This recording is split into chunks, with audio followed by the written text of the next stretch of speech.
Lesson on impulse. Oh, hey. So we're cruising down in the RAV4, going down the street. I try to make a stop, and there's no brakes. But I look up to my left and I see a haystack, and I look to my right and I see a brick wall. So the question is, which way do I turn? Do I veer left into the haystack or right into the brick wall? What do you think? Before we can answer the brick wall haystack question, we have to take a closer look at Newton's second law. Recall, Newton's second law states that force produces acceleration.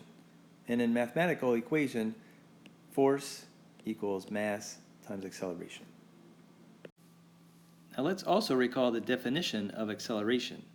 That is, acceleration is any change in velocity with respect to time.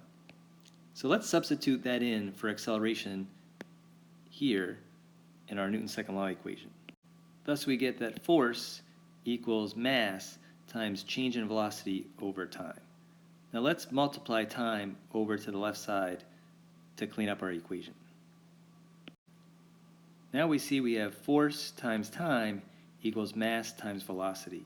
And this gives us two brand new concepts from Newton's second law. That is, when we talk about force and how long of a time a force lasts for, we call that impulse.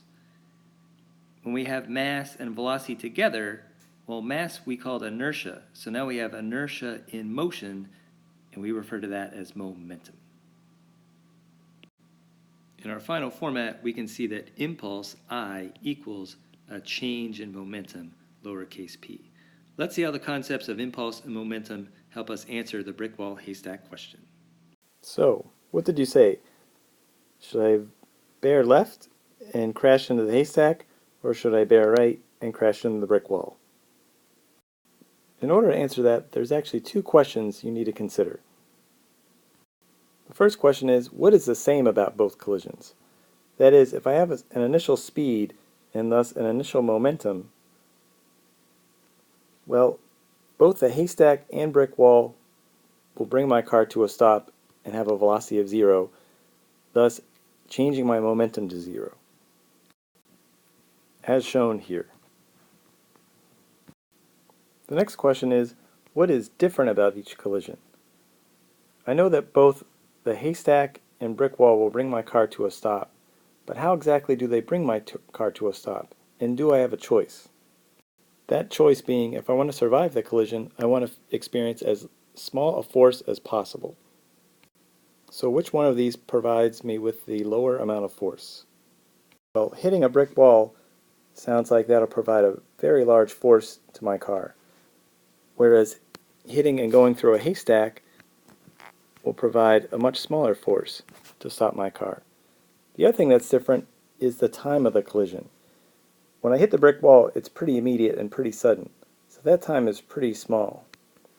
If I go through the haystack, assuming there's a lot of hay there, that collision can last for a much longer time. Notice that both the haystack and the brick wall will bring my car to a stop and a final momentum of 0, but they do it in different ways. The haystack will provide a smaller force on my car for a larger amount of time, whereas the brick wall provides a large amount of force for a very short amount of time. Looks like I'll choose the haystack. Both the haystack and brick wall provide my car with an impulse. That impulse provided by the brick wall or haystack will change my car's momentum. Impulse changes momentum. And how does an impulse change momentum? It's applied by a force for a time. Impulse equals force times time. The units of impulse can be Newton seconds, since it's force times time, or also kilogram meters per second, since impulse changes momentum. Thank you for watching, and see you in class.